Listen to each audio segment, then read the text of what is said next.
Last video में हमने ये एक प्रश्न पढ़ा था।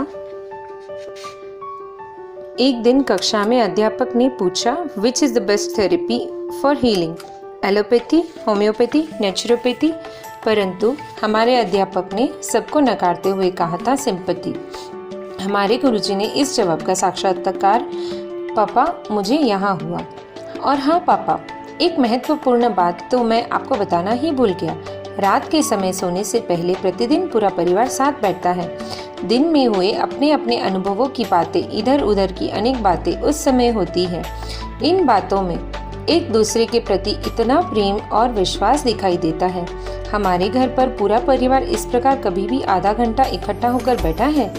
हाँ, कभी कभी सबका मनपसंद टीवी का सीरियल चल रहा हो तो सब टीवी के सामने बैठे होते हैं, लेकिन उस समय भी करुणता ये होती है कि पूरा परिवार साथ होते हुए भी कोई किसी के साथ कुछ बोलता नहीं। बातें करने का, दूसरों के मन की बात सुनने का कोई उत्साह ही किसी के मन में नहीं दिखाई देता।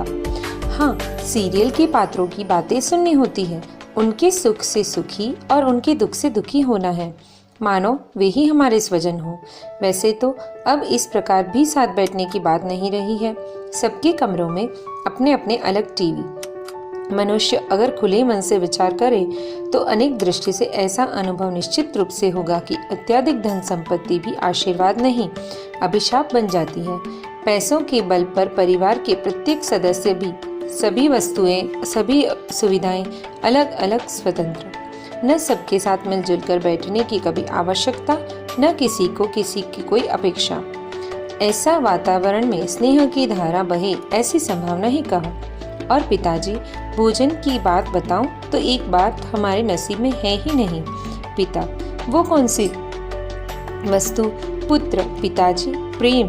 हमारे घर में तो महाराज के द्वारा बनाई गई और फ्रीज में रख गई खाने की चीजें नौकर माइक्रोवेव में गर्म करके हमें परोसता है। यहाँ तो आंटी जी ही हमेशा गर्मा गर्म खाना अपने हाथों से बनाकर खुद खिलाती है। उस गरम गरम भोजन के साथ अपना प्रेम भी परोसती है। प्रेम की